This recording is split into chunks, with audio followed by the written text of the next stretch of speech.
Across the gardens in Reading is the Church of St James the Apostle. These are the Forbury Gardens, all that remains of Reading Abbey. You've got to imagine what this place looked like 500-600 years ago in the heyday of pilgrimage, when people flocked here to see the hand of St James, which was kept in Reading Abbey.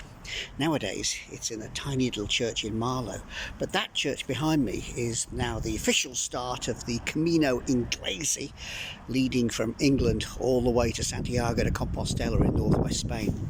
Behind me here, this is the ancient gateway to the Abbey, and you can imagine what this street looked like 500-600 years ago, when it was filled with stalls and hawkers and pilgrims all heading down this road, making their way into the Abbey at the far end to see the relics and the remains of St James the Apostle.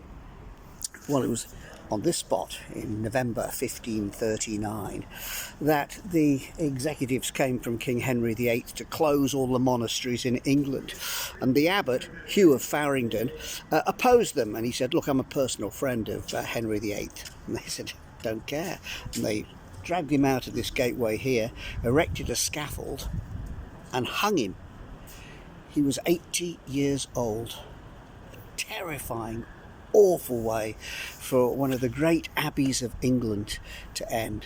All that here in the Abbey Quarter in Reading.